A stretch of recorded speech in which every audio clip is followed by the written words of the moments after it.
A few miles from Boston, in Massachusetts, there is a deep inlet winding several miles into the interior of the country from Charles Bay and terminating in a thickly wooded swamp or morass. On one side of this inlet is a beautiful dark grove. On the opposite side, the land rises abruptly from the water's edge into a high ridge, on which grow a few scattered oaks of great age and immense size. Under one of these gigantic trees, according to old stories, there was a great amount of treasure buried by Kidd the pirate. The old stories add, moreover, that the devil presided at the hiding of the money and took it under his guardianship. Be that as it may, Kidd never returned to recover his wealth, being shortly after seized at Boston, sent out to England, and there hanged for a pirate. About the year 1727, there lived near this place a meagre, miserly fellow of the name of Tom Walker. He had a wife as miserly as himself. They lived in a forlorn-looking house that stood alone and had an air of starvation.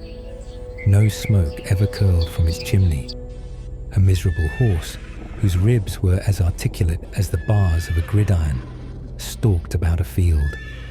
Tom's wife was a tall termagant, fierce of temper, loud of tongue, and strong of arm.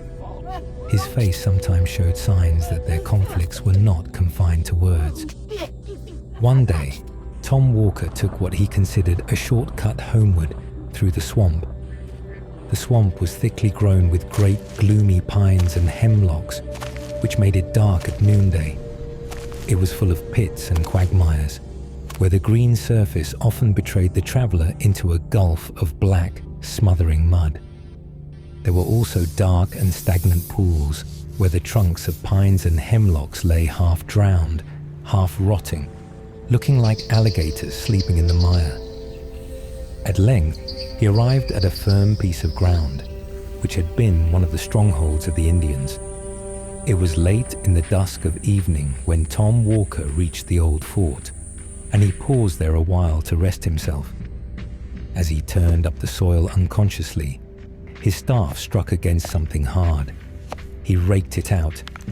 A cloven skull, with an Indian tomahawk buried deep in it, lay before him. Humph! Let that skull alone. Tom lifted up his eyes and beheld a great black man seated directly opposite him, on the stump of a tree. He had a shock of coarse black hair, and bore an axe on his shoulder. He scowled for a moment at Tom, with a pair of great red eyes.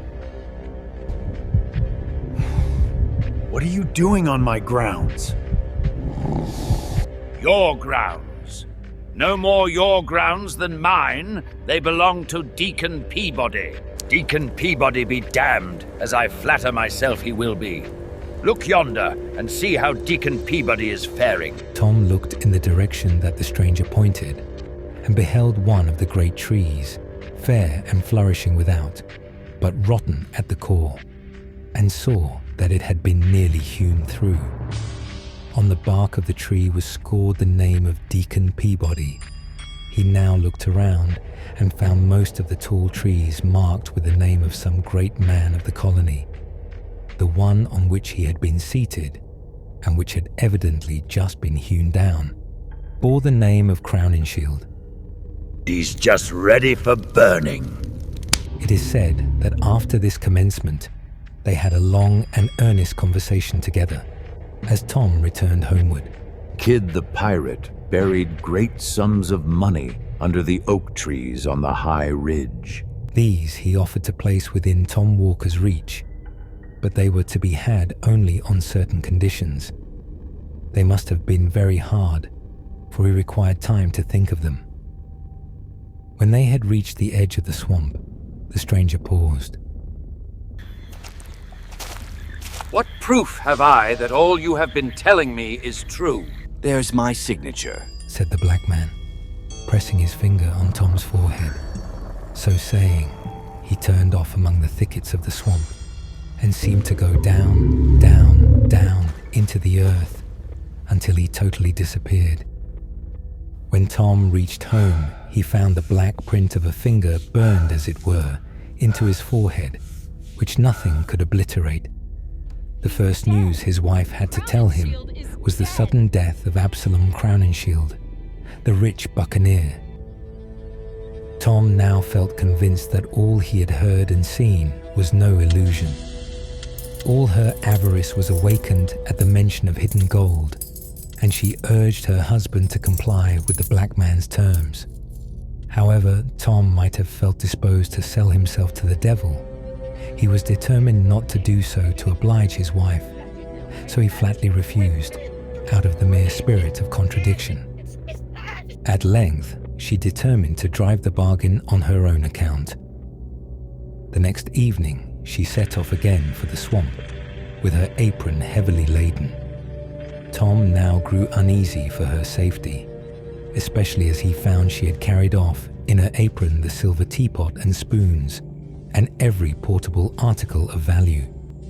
He grew so anxious about the fate of his wife and his property that he set out at length to seek them both at the Indian fort.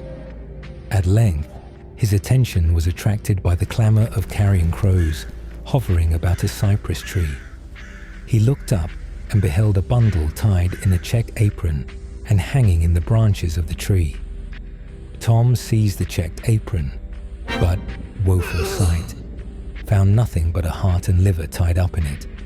She must have died game, however, for it is said Tom noticed many prints of cloven feet deeply stamped about the tree, and found handfuls of hair that looked as if they had been plucked from the coarse black shock of the woodsman. Tom consoled himself for the loss of his property with the loss of his wife. He even felt something like gratitude toward the black woodsman, who, he considered, had done him a kindness. At length, he met the black man one evening sauntering along the swamp and humming a tune. By degrees, Tom brought him to business, and they began to haggle about the terms. He insisted that the money found through his means should be employed in his service. He proposed that Tom should fit out a slave ship. This, however, Tom resolutely refused. He was bad enough in all conscience, but the devil himself could not tempt him to turn slave trader. He proposed instead that he should turn usurer. To this no objections were made, for it was just to Tom's taste.